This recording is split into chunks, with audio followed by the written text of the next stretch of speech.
A long time ago, the earth was filled with violence and corruption. People had turned away from God, choosing evil instead of righteousness. They stole, lied, and harmed one another without remorse. But among them was one man who walked faithfully with God, Noah. He lived righteously, obeying God in a world that had abandoned him. God saw Noah's faithfulness and spoke to him. "Noah, I am going to destroy the earth with a great flood because of its wickedness.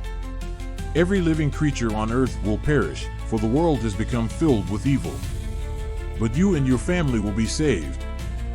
Build an ark, a massive boat, made of gopher wood. Make it 300 cubits long, 50 cubits wide, and 30 cubits high. Coat it inside and out with pitch to make it waterproof. Build rooms inside and a door on its side. Construct a roof and leave an opening for light. Bring 2 of every kind of animal, male and female, into the ark so they may survive. Take food and supplies for you, your family, and all the animals." Though Noah had never seen rain before, he obeyed God. He and his sons, Shem, Ham, and Japheth, worked tirelessly, cutting down trees, sawing planks, and hammering them together. Day and night, they labored, following God's exact instructions. "Noah, what are you doing? A flood? There's not a cloud in the sky. God has warned us. Repent and turn back to him before it's too late." The people laughed at Noah, mocking him as he worked. They saw no reason to change their ways. They continued their wickedness, ignoring the warnings of the coming judgment. When the ark was complete, Noah stood back and marveled at the massive vessel.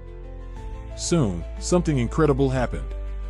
Animals began to arrive from all directions, lions and lambs, birds of every color, elephants, and tiny insects, all walking in pairs into the ark. The people watched in amazement, yet still, they refused to believe.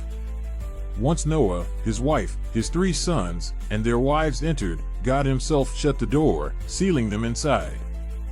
Then, the heavens opened, and rain poured down. The sky, once clear, turned dark with storm clouds. The earth trembled as water burst from the ground, filling the land with violent torrents.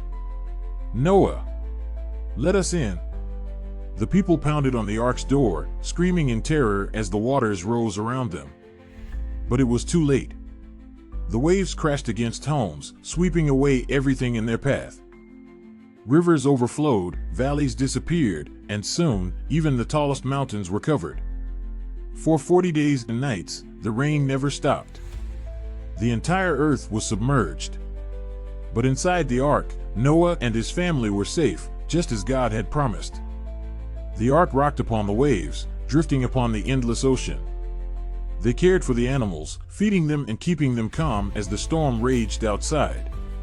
After 150 days, the waters began to recede, and the ark came to rest on Mount Ararat.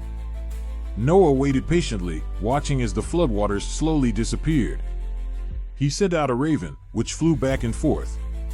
Then he released a dove, but it found no dry land and returned. He waited another 7 days and sent the dove again. This time, it returned with an olive leaf in its beak. Noah rejoiced, knowing the earth was drying. "Never again will I destroy the earth with a flood." Noah stepped onto dry ground, his family following. He knelt and built an altar, offering a sacrifice to God in thanksgiving. At that moment, a beautiful rainbow stretched across the sky, a symbol of God's promise. As a sign of his promise, God placed a rainbow in the sky, a reminder of his mercy and faithfulness. Noah's story teaches us the power of obedience and faith. Even when the world turns away from God, those who trust him will always find salvation. Like, subscribe, and follow for more Bible stories.